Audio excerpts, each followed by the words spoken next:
परिवार सहमति रे गर्भपात करने आसीथिले किंतु गर्भपात कला बेले डाक्तर काटिदेले पेटरे थिबा मलनली। एहा परे पेट संक्रमण हेबा सह मृत्यु सहित संग्राम करुछंती भारतीय सेनार जणे जवान को पत्नी। एभली घटना देखिबाकू मिलिछि कटक रानीहाटर एक घरोई नर्सिंग होम।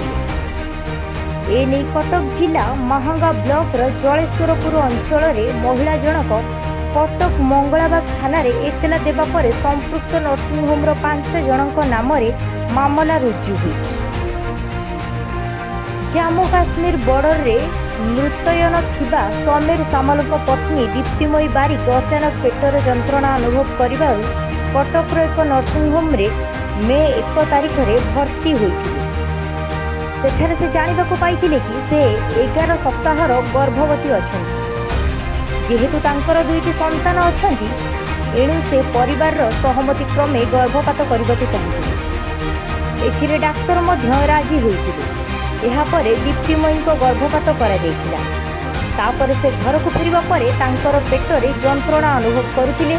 पुनर्बार से संपृक्त नर्सिंग होम को जाइथिले। एहा परे डाक्तर माने परिवार लोकन को न जणाई तांकर विभिन्न टेस्ट करी ऑपरेशन करिथिले। 4 दिन मेडिकल ले रहिबा परे दीप्तिमयी को जंत्रणा आहुरी बढ़ी चलिला।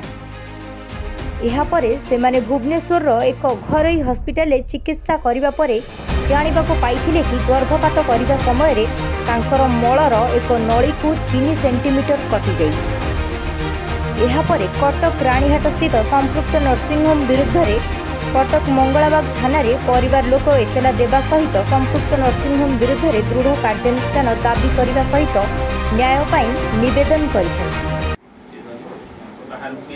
एबे अब किमति अछन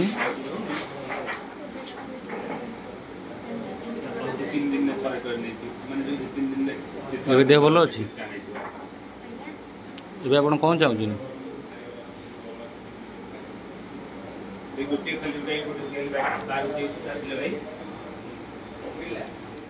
महांगारू सुब्रत कुमार महाती रिपोर्ट कलिंग 7 न्यूज।